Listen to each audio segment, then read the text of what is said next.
は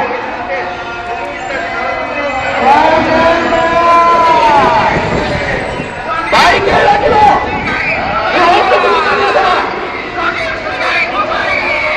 この近くで国民集会が行われております。日本を骨抜きにする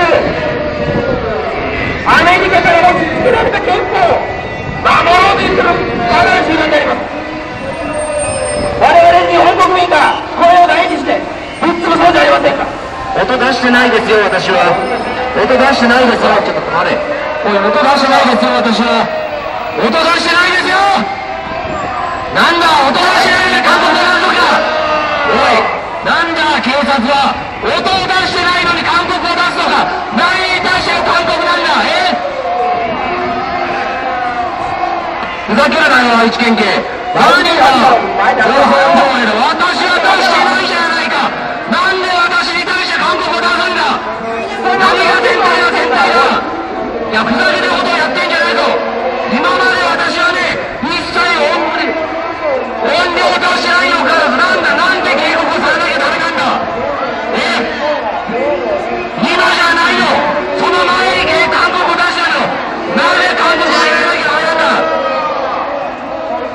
そんないい加減な取り締まりをしとってね、なんで憲法で保障された表現の自由を守れるんだ。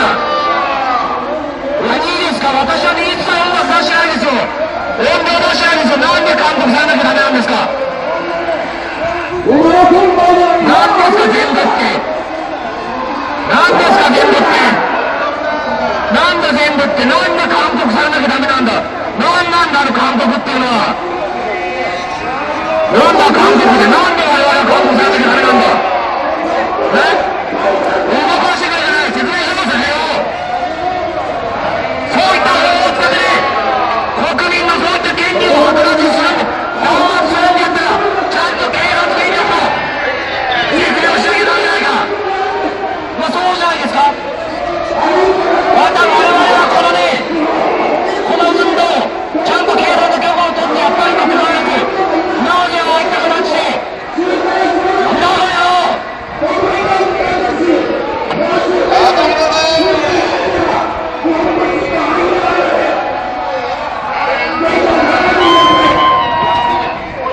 ダメだ。